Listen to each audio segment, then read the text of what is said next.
What's going on, everybody? Crazy Dog back with my Browns Texans Week 13 recap as the Browns went into Houston and took care of business, beating the Texans by a final score of 27-14 and improving to 5-7 on the season. Of course, heading into this game, there was one major storyline, and that was, of course, the return of one Deshaun Watson, who, of course, hasn't played since 2020. So, heading into this game, a lot of people were wondering, how is Deshaun Watson going to look? Some Browns fans thought that Watson was going to come out and look exactly like he did in 2020. Go out here and just sling the ball all over the place and just absolutely torch the Texans. Well, some people thought, he might look a little rusty, might have some bad throws, but he'll probably, still look good. And overall, today, he didn't really look that bad. I've definitely seen worse, but he did look like a guy that hasn't played in almost 2 years. Let's be real. I mean, he went 12 of 22, 131 yards, and an interception, got sacked one time. He definitely missed on some good throws, but on some throws, his receivers didn't really do him any favors, had some bad drops, and a very bad fumble by Anthony Schwartz. I swear, it's like take 3 steps forward and then 10 steps back for that poor guy. I feel bad for him, man. He has the worst luck of any receiver I've seen right now, man. Actually makes a good play and then fumbles it. Like, are we serious right now, bro? Come on now. Let's get serious. But overall, I mean, the offense looked all right. But my God, the defense and the special teams really stepped up big time today. As we had a punt return touchdown that got us on the board from Donovan Peoples-Jones. Our first punt return touchdown in God knows how long, at least a couple years, since maybe Travis Benjamin. Correct me if I'm wrong. And then after that, we had 2 defensive touchdowns. One was possibly the easiest scoop and score ever for the Browns, as Denzel Ward picked it up and ran it in, as I believe Kyle Allen fumbled it on their own 2-yard line.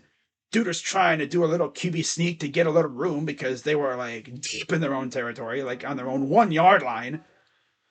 And yeah, that was the easiest scoop and score ever. And then a little while later, Tony Fields had possibly the easiest pick six ever, as it was tipped in the air and there was a dead duck for Fields, who just scampered into the end zone for pick six. That was good.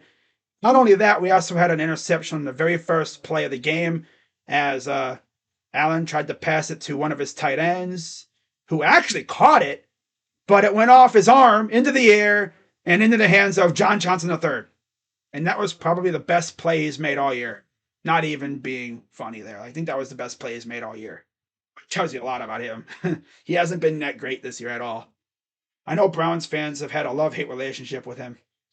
I'll tell you who's really been playing well this year, lately. Grant Delpit. Didn't have a great start, but he's looking so much better. He actually made a stop on the 4th down that led to us, unfortunately, giving up a safety because we just could not get out of our own territory. Got to give credit to the Texans. They stepped up there. It was 5-0. Most awkward score ever. And then we had the punt return touchdown, and from that point on, it was all Browns. You love to see it. But yeah, defense really stepped up big time. And it's like the offense just couldn't really get going for the most part. They had some good plays and some bad plays, but they look like they were being led by a guy who hadn't played in almost 2 years. But even then, I mean, they didn't look horrible. I've definitely seen worse. I've seen way worse from the Browns offense in the years past. Trust me. Now on the other side, Kyle Allen, 20 of 39, 201 yards, 1 touchdown, which came at the end, and 2 interceptions.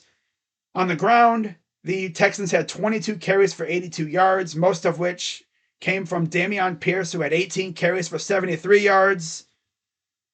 Through the air, 20 receptions, 201 yards, most of which came from Chris Moore, who had 3 for 46, and Brevin Jordan, who had 4 for 46.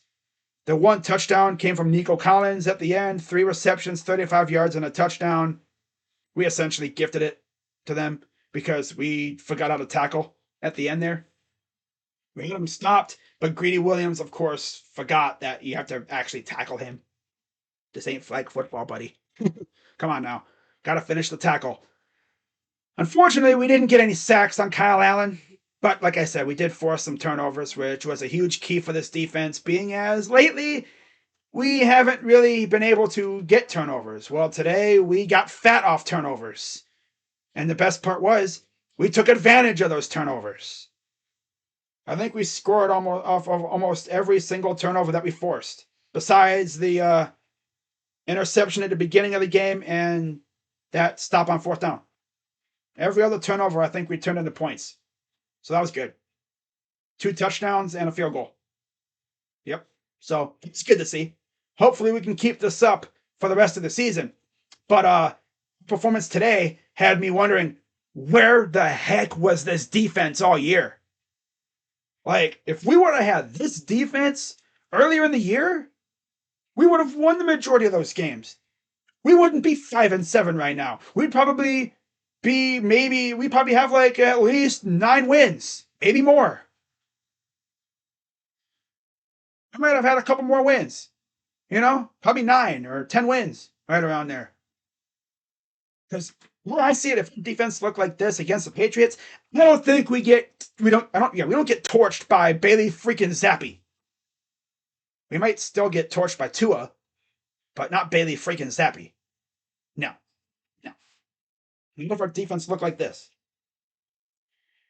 But it's good to see the special teams show up too. That was good to see. They look good. Probably the best game all around today. That's crazy. All of our points were mainly scored from the defense and special teams. The offense just couldn't really get going. I'm sure they'll get things going as the weeks go on. Of course, we go to Cincinnati next week. Should be a good one. We'll see how Deshaun looks, and hopefully the defense can keep it going. Of course, we all know how good we play against them. We essentially own them. We haven't lost to them since the year Freddie Kitchens got fired. So let's keep it going. We got a good thing going here. Let's keep winning. Take it 1 week at a time. But of course, with us winning, that means Victory Monday coming tomorrow night. You already know. We're going to talk about this game, have some fun, probably preview a little bit of next week's game. And yeah, so should be a lot of fun. But with that being said, guys, I'm going to head on out of here. Be sure, as always, to give this video a big thumbs up. Subscribe for more. And I'll be live tomorrow night for Victory Monday. And then Tuesday, I'll be live for Cavs and Lakers. Should be a good one. And shout out to everyone who stuck with the stream through all the technical difficulties. Yeah, I had a little bout with my internet again. That was definitely fun. Shout out to everyone who stuck through with it. And hopefully it behaves for the rest of the year. Saying an awful lot. That's asking an awful lot from my damn internet. I'll tell you that much. I think it's more or less the environment in which I live. It's not my internet itself. It's the environment. But yeah, with that being said, I'm going to end this video. And shout out to all the Texans fans out there. Shout out to Steven Rose, of course. Shout out to Hector. Shout out to Loyal to Houston. Shout out to all the other Texans fans out there. Yeah, it's been a very rough season for you. But you're probably going to end up with a top 5 pick. We'll see if the Texans retain Lovie Smith. Another one-and-done coach. That's tough. Not a good way to get continuity, You had Bill O'Brien for all those years. You get rid of him. You bring in David Culley. You fire him after, 1 year? And now you bring in Lovie Smith, and you're probably going to fire him after 1 year. Yikes. But with that being said, I'm Crazy Dog. Let's go Browns. And I will see you all tomorrow night for Browns Victory Monday, number 3. Because we've had 2 wins on primetime that weren't on Sunday. Well, this feels good, man, Winning feels good. I haven't felt like this in a while. Yeah. 2 in a row. Let's keep it going. On to Cincinnati. All right. See you guys tomorrow night. Go Browns. And I'm out.